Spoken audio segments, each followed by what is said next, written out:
Hello दोस्तों, सामान्य अध्ययन केंद्र में एक बार फिर से आपका स्वागत है। दोस्तों, आज की वीडियो में हम बात करेंगे मध्यकालीन भारतीय इतिहास के संदर्भ में अपना अगला चैप्टर, जो कि है हमारा बहमनी साम्राज्य। दोस्तों, इससे पहले की वीडियो में हमने आपको विजयनगर साम्राज्य के बारे में विस्तृत अध्ययन कराया था। यदि आपने उस वीडियो को नहीं देखा है तो चैनल पर प्लेलिस्ट बनी है, वहां पर जाकर आप आपके अपने विजयनगर साम्राज्य वाले कॉन्सेप्ट को क्लियर कर सकते हैं। उसके पश्चात आप इस वीडियो को देखिए ताकि आपको कोरिलेट करके सब कुछ समझ में आए। तभी आपको समझ में आएगा कि बन्नी हट्टी का युद्ध क्यों हुआ और किन किन शक्तियों के बीच लड़ा गया था। तो शुरू करने से पहले अगर आपने वीडियो को लाइक नहीं किया, वीडियो को लाइक कर दीजिए, चैनल को सब्सक्राइब कर दीजिए, बेल आइकन को प्रेस कर दीजिए और अपने दोस्तों तक शेयर कर दीजिए, क्योंकि यहां पर मैं थोड़ा सा कलर चेंज करूंगा, क्योंकि यहां पर आपको बीपीएससी टीआरई 4, ठीक, टीआरई 4 के लिए जो जीएस का पूरा 40 नंबर का सेक्शन आता है उसमें हम सब कुछ कराने वाले हैं। और सब्जेक्ट के लिए आपको 6 से लेकर 12 तक एनसीईआरटी संपूर्ण कराएंगे, ताकि आप सब्जेक्ट में भी अच्छा स्कोर सकें और जीएस में भी अच्छा स्कोर कर सकें। चलिए शुरू करते हैं अपना बहमनी साम्राज्य, जो कि 1347 से लेकर 1527 तक रहने वाला है। कब से कब तक रहने वाला है? 1347 से लेकर 1527 तक रहने वाला है। और आगे चलकर ये जो है बहमनी साम्राज्य 5 भागों में टूट जाएगा। और हम आपको ये भी बताएंगे कि इससे टूटकर कौन कौन से राज्य बने, किसकी स्थापना किस वर्ष हो गई, किससे टूटकर कौन सा निकल गया। ठीक, देखिए 1347 का समय आप समझ रहे हैं। 1347 का समय ये वो समय है जब दिल्ली सल्तनत के अंतर्गत तुगलक काल चल रहा है। और तुगलक काल के अंतर्गत मोहम्मद बिन तुगलक का शासनकाल है। ठीक, एमबीटी का शासनकाल है, जो कि 1325 से लेकर 1351 तक ये गद्दी पर बैठा है। इसी के संदर्भ में ठीक 1336 में बहमनी विजयनगर साम्राज्य की स्थापना हो चुकी है। और साथ ही साथ 1347 में अब होगी बहमनी साम्राज्य की स्थापना। तो चलिए हम लोग शुरू करते हैं परिचय से।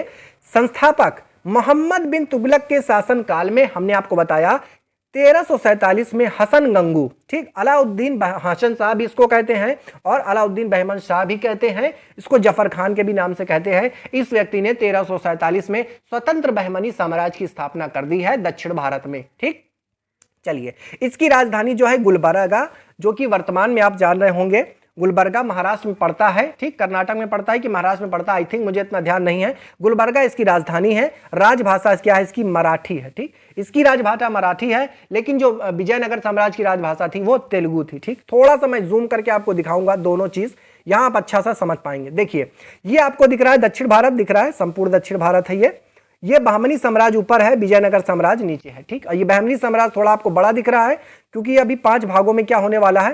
टूटने वाला है। चलिए हो गया, चलिए आगे बढ़ेंगे।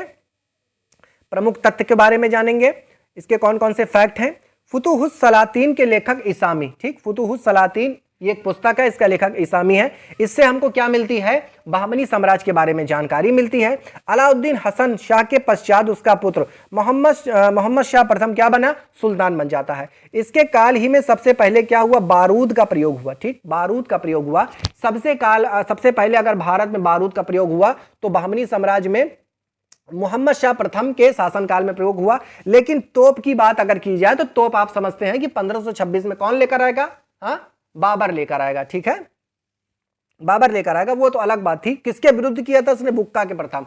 ठीक, दोनों सिमिलर राजवंश है, विजयनगर साम्राज्य हो या बहमनी साम्राज्य हो, दोनों एक दूसरे के अगल बगल हैं। तो दोनों क्या करेंगे? अपने राज्य का विस्तार करने के लिए कहीं ना कहीं खटखुट होगी, लड़ाइयां होंगी। वही चीज यहां पर हो रही है। सबसे पहले बारूद का प्रयोग यहां पर किया गया था। चौल और दभोल इसके समय के 2 प्रमुख बंदरगाह थे। ठीक, चौल और दभोल बहमनी साम्राज्य के 2 प्रमुख बंदरगाह थे। क्यों? क्योंकि ये बहमनी साम्राज्य की सीमा के अंतर्गत आते थे, समुद्र से लदे हुए तट। हाँ, अगर विजयनगर साम्राज्य होगा तो ऑप्शन गलत होगा। ठीक, मोहम्मद शाह तृतीय के शासनकाल में ख्वाजा जहां की उपाधि से महमूद गवां ईरानी के प्रधानमंत्री, यानी कि ईरान के प्रधानमंत्री क्या कर दिए गए? नियुक्त किया गया। ठीक, 1470 ईस्वी में रूसी यात्री निकितन बहमनी राज बीदर की यात्रा करता है। ठीक, बीदर यानी कि बीदर वाले एरिया में बहमनी राज के अंतर्गत जो है वहां की यात्रा करता है। कौन? रूसी यात्री निकितन बहमनी साम्राज्य की बीदर पर यात्रा करता है। इस समय बहमनी राज्य पर मोहम्मद शाह तृतीय का शासनकाल है। चलिए इतनी चीज आप समझ गए। थोड़ा सा आगे बढ़ेंगे। कलीमुल्लाह बहमनी वंश, अंतिम बहमनी वंश का अंतिम शासक था। कौन था? कलीमुल्लाह बहमनी वंश का अंतिम शासक था। इसकी मृत्यु के समय बहमनी राज 5 स्वतंत्र राज्यों में क्या हो गया? बट गया। इन स्वतंत्र राज्यों से संबंधित विवरण इस प्रकार है। इसी के समय अंतिम शासक है। जब देखिए, जब अंतिम शासक है तो डेफिनेटली इसके बाद क्या होने वाला है? बहमनी साम्राज्य का खंडन होने वाला है और खंडन होके 5 राज बच जाए, 5 अलग बन जाएंगे। देखिए अभी हमको चित्र में दिखाते हैं।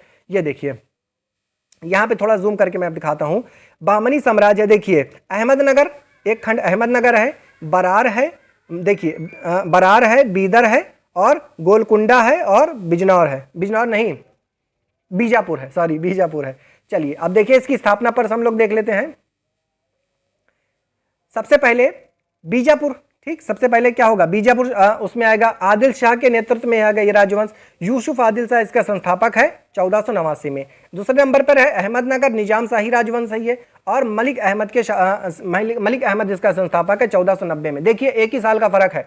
बरार इमाद शाही वंश यहाँ पर आएगा। फतेहुल्लाह इमाद शाह के नेतृत्व में ये इसकी स्थापना की जाएगी 1490 में, ये भी है। गोलकुंडा कुतुब शाही राजवंश, ठीक, कुली कुतुब शाह के नेतृत्व में 1512 ईस्वी में आएगी। और बीदर क्या है? बीदर शाही राजवंश यहाँ पर चलेगा। अमीर अली बरीद के नेतृत्व में 1526 में इसकी स्थापना की जाएगी। ये आपको सारणी क्या करना है? याद करना है बच्चों। अगर आप इसको याद एज इट इज आपसे पूछेगा, देखिए बीजापुर 1489 में है, उसके बाद अहमदनगर और बरार 1490 में ही है दोनों। गोलकुंडा 1512 में है और बीदर 1526 में है। देखिए 1526 में ही क्या होगी? मुगल साम्राज्य की स्थापना होगी और 1526 में बीदर की स्थापना हो रही है। तो आप याद कर सकते हैं, इसमें कोई बड़ी बात नहीं है। सो फ्रेंड्स मिलते हैं आपको अगले चैप्टर में। अगले चैप्टर में हमारे स्वतंत्र प्रांतीय राज्य जो कि हमारे उत्तर भारत के राजवंश होंगे। अभी तो हम दक्षिण भारत के राजवंश पढ़ रहे थे। आपको पता है विजयनगर दक्षिण भारत में है, बहमनी दक्षिण भारत में है, बाकी ये टूट टाट के जो 5 बन गए ये भी सब दक्षिणी भारत के हैं।